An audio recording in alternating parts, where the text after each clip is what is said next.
रीती रिवाज त्या काळातले बंद व्हावेत, वेगवेगळ्या स्वरूपाचे जे अन्याय आहेत ते अन्याय बाजूला व्हावेत आणि सगळ्यांना न्याय भेटावा या दृष्टिकोनातून माझ्या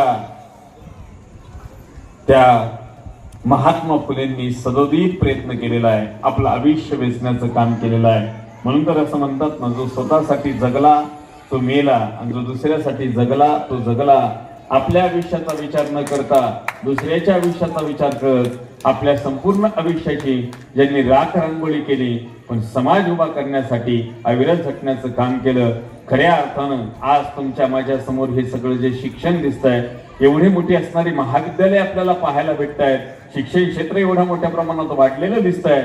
या पाठीमागं जर खरी भूमिका असेल तर ती खरी भूमिका माझ्या सगळ्यात पहिल्यांदा सावित्रीबाईंची आणि महात्मा फुलेंची आहे. ते आपण लक्षात घेणं गरजेचं आहे. त्यांनी जर चिखल खाल्ला नसता, त्यांनी जर दगडफेक खाल्ली नसती तर खऱ्या अर्थानं आज या समाजाला जे मिळणारं शिक्षण आहे ते शिक्षण मिळालं नसतं.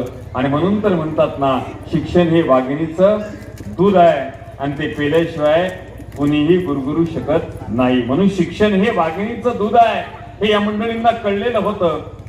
हा समाज आपल्याला जर खऱ्या अर्थानं उभा करायचा असेल, त्या काळामध्ये त्यांचा विचार होता की आपल्याला पहिल्यांदा कुठेतरी या समाजाला शिक्षण देणं गरजेचं आहे. अडाणी समाज जो आहे तो अडाणी समाज आपल्याला सुशिक्षित करणं गरजेचं आहे, सुज्ञ करणं गरजेचं आहे. आणि म्हणून त्यांनी त्यांच्या जीवाची तमान बाळगता निर्धारानं त्या ठिकाणी असणारी जी काही गोष्ट आहे शिक्षणाच्या बद्दलची, ती शिक्षणाबद्दलची गोष्ट आपण केलेली पाहायला भेटते.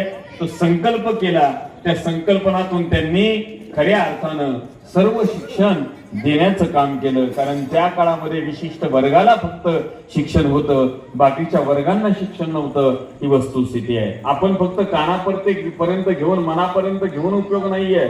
थोडासा शांत मनानं विचार करा.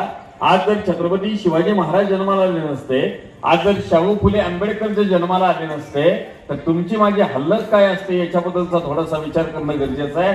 मला असं वाटतं की त्या काळानुसार जर आज आम्ही असतो तर एका बाजूला चतुर्वर्णाश्रम तशीच असती, मनोवाद तसाच असता आणि दुसऱ्या बाजूला खऱ्या अर्थानं आमचा जो समाज आहे तो समाज तळागाळालाच असता.